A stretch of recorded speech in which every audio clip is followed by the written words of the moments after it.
Right, breaking news చూస్తున్నారు.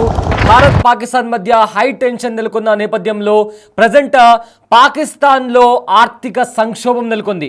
Yes, మీరు వింటున్న నిజమే. ఎందుకంటే ఇప్పటికే పాకిస్తాన్లో ఇన్ఫ్లేషన్, పావర్టీ, అదేవిధంగా అన్ఎంప్లాయ్మెంట్ చాలా హైగా ఉంది. ఈ నేపథ్యంలో పాకిస్తాన్ యుద్ధానికి ప్లాన్ చేస్తుంది. ఒకవేళ పాకిస్తాన్ యుద్ధానికి ప్లాన్ చేయాలనుకుంటే దాని దగ్గర కావాల్సిన ఫండ్ కావచ్చు, డబ్బులు కావచ్చు, ఆర్థిక వ్యవస్థ కంప్లీట్గా తీవ్ర సంక్షోభాన్ని ఎదుర్కొంటుందని చెప్పుకోవచ్చు. అయితే ఏదైతే నగదు విత్డ్రాలు ఉన్నాయో, పాకిస్తాన్లో యుద్ధం జరుగుతుంది, భారత అటాక్ జరుగుతుందన్న నేపథ్యంలో చాలామంది ప్రజలు రోడ్లపైకి వచ్చి ఏటీఎం దగ్గర క్యూలు కట్టి మరీ డబ్బులు తీసుకుంటున్నారు. అయితే ఈ నేపథ్యంలో పాకిస్తాన్లో నగదు విత్డ్రాపై కూడా ఆంక్షలు విధించింది అక్కడి ప్రభుత్వం. రోజుకు కేవలం 3,000 రూపాయల మాత్రమే పరిమితిని పెట్టింది.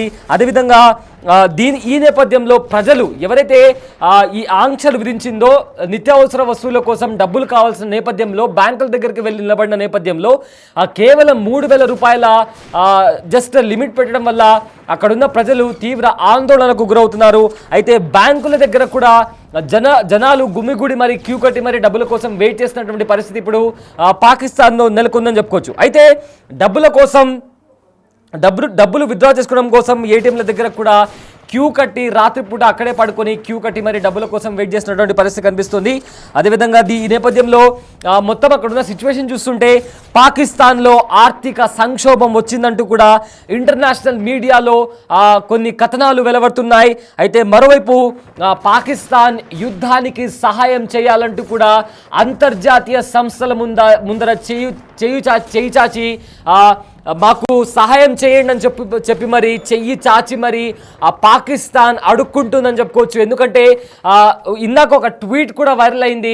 ఇంటర్నేషనల్ బ్యాంక్ దగ్గర పాకిస్తాన్, మా స్టాక్ మార్కెట్ కూడా పడిపోయింది, మా దగ్గర ఉన్న ట్రేడ్ కావచ్చు, స్టాక్ మార్కెట్ కావచ్చు, కంప్లీట్గా కుదేలైపోయింది, మాకు సహాయం చేయండి, లేకపోతే మేము యుద్ధం చేయలేము, తీవ్ర ఆర్థిక ఇబ్బందులు ఎదురవుతున్నాయి, మమ్మల్ని ఆదుకోండి అని చెప్తూ పాకిస్తాన్ ప్రపంచ దేశాల ముందర, అదేవిధంగా అంతర్జాతీయ వ్యవస్థల ముందర, సంస్థల ముందర కూడా మమ్మల్ని ఆదుకోండి అని చెప్తూ పాకిస్తాన్ అడుక్కునే పరిస్థితి ఇప్పుడు పాకిస్తాన్లో తలెత్తింది. అయితే నిన్న ఒక్క రోజుకే 7,000 పాయింట్లకు పైగా పడిపోయింది పాకిస్తాన్లోని స్టాక్ మార్కెట్.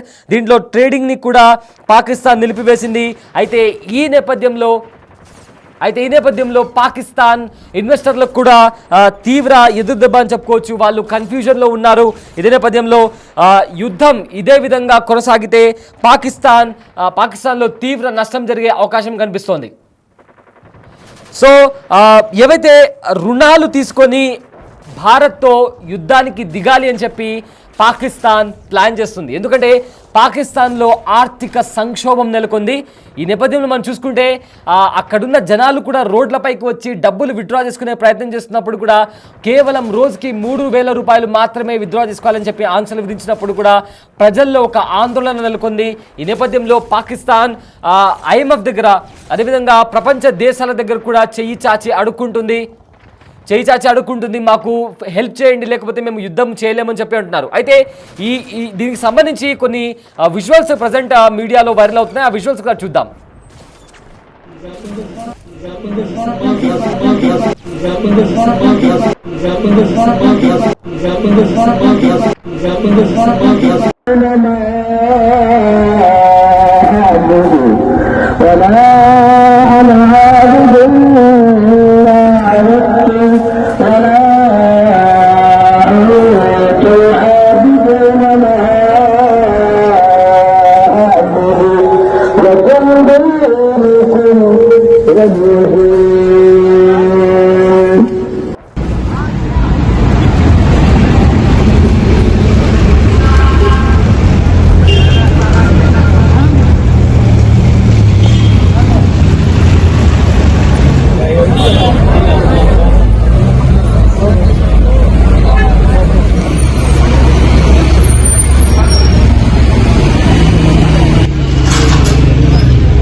మీరు చూస్తున్న విజువల్ పాకిస్తాన్లోని ఒక బ్యాంక్లో జరిగిన సంఘటన. జనాలు డబ్బుల కోసం బ్యాంకు వెళ్లారు. అయితే అక్కడ క్యూలు కట్టి మరి డబ్బుల కోసం వెయిట్ చేస్తున్నారు. ఎందుకంటే ఇప్పటికే పాకిస్తాన్లో పరిస్థితులు బాలేవు. అటు బలూచిస్తాన్ లిబరేషన్ ఆర్మీ అటాక్ చేస్తుంది. ఇదే నేపథ్యంలో భారత ఆర్మీ కూడా మెరుపు దాడులు చేస్తుంది. ఈ నేపథ్యంలో అక్కడి ప్రభుత్వం కూడా జనాలకు నిత్యావసర అవసరాలు స్టాకప్ చేసి పెట్టుకోవాలని చెప్పి కూడా చెప్పిన నేపథ్యంలో జనాలు బ్యాంకుల దగ్గర బారు తీరారు. అయితే డబ్బుల కోసం వెళ్ళినప్పుడు కేవలం 3,000 రూపాయలు మాత్రమే మీరు ట్రాన్సాక్షన్ నుంచి అంటే విత్డ్రా చేసుకోగలరు అని చెప్పిన ఆంక్షలు విధించడంతో జనాల్లో భయాందోళన నెలకొంది. ఎందుకంటే 3,000 రూపాయలతో ఏమి కొనగలము అనే ఒక భయం స్టార్ట్ అయింది. దీంతో పాకిస్తాన్ ఏమీ తోచని పరిస్థితుల్లో ఇంటర్నేషనల్ బ్యాంక్ దగ్గర చెయ్యి చాచి మరి మాకు హెల్ప్ చేయండి అని చెప్తూ అడుక్కుంటున్న పరిస్థితి నెలకొంది. అయితే స్టాక్ మార్కెట్ కూడా పాకిస్తాన్లో పడిపోయింది. నిన్న ఒక్కరోజే పాకిస్తాన్లో 7,000 పాయింట్లకు పైగా పడిపోయినట్టు తెలుస్తుంది స్టాక్ మార్కెట్. దీంతో ట్రేడింగ్ నిలిచిపోయింది. పాకిస్తాన్లో ట్రేడింగ్ని కూడా నిలిపివేశారు అక్కడి అధికారులు. ఇదే నేపథ్యంలో ఎవరైతే పాక్ ఇన్వెస్టర్లు ఉన్నారో వాళ్ళలో కూడా కాస్త ఆందోళన నెలకొంది.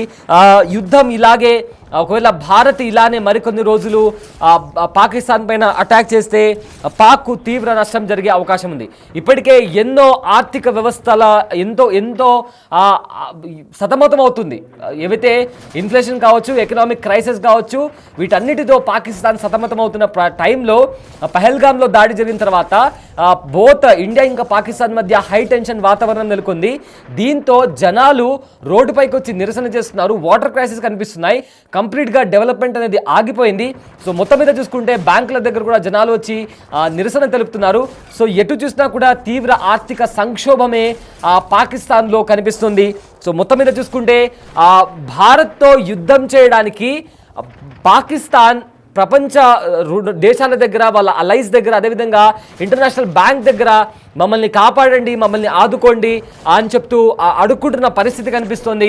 సో మొత్తం మీద అటు స్టాక్ మార్కెట్ కావచ్చు, అది కూడా మొత్తం పతనం అయిపోయింది. 7,000 పాయింట్లు పడిపోయిందంటే అది పెద్ద ఎదురు దెబ్బగా చెప్పుకోవచ్చు. ఇదే నేపథ్యంలో పాక్ ఇన్వెస్టర్లు కూడా వాళ్ళలో కాస్త భయం మొదలైంది. సో మొత్తం మీద ఏటీఎంల దగ్గర కూడా బార్లు తిరుగుతున్నారు. భారత దాడులతో కనీసం 24 గంటలు కాకముందే పాకిస్తాన్ అతలాకుతలమైందని చెప్పుకోవచ్చు. తీవ్ర ఆర్థిక సంక్షోభం నెలకొంది. ఆర్థిక వ్యవస్థ కూడా చిన్నాభిన్నమైంది. నగదు విడ్రా ఆంక్షలు విధిస్తున్నారు. ఫర్ ఎగ్జాంపుల్ మనకు డిమానిటేషన్ జరిగినప్పుడు కొన్ని ఆంక్షలు విధించింది ప్రభుత్వం. ఎందుకంటే కాస్త ఏవైతే కరెన్సీ నోట్స్ ఉన్నాయో దాని షార్టేజ్ ఉన్న కారణంగా కొన్ని ఆంక్షలు విధించింది. అప్పటికే ఇక్కడ ఇన్ని బ్యాంక్స్ ఉన్నా కూడా మనం చాలా ప్రాబ్లం ఫేస్ చేయాల్సి వచ్చింది. కానీ పాకిస్తాన్ ఇప్పుడు యుద్ధానికి ఉంది. యుద్ధం మీద జనాలకు కావాల్సిన నిత్యావసర వస్తువులకు సంబంధించి వాళ్ళు కొనుక్కోవాలంటే కూడా వాళ్ళు ప్రపంచ దేశాల ముందర చెయ్యి చాచి అడుక్కోవాల్సిన పరిస్థితి కనిపిస్తోంది. సో ఈ నేపథ్యంలో యుద్ధం అవసరమా అని కూడా పాకిస్తాన్ ఆర్మీతో పాటు చాలామంది ప్రతిపక్షంలో ఉన్న వాళ్ళు కూడా డిమాండ్ చేసినటువంటి పరిస్థితి చాలా స్పష్టంగా కనిపిస్తుందని చెప్పుకోవచ్చు.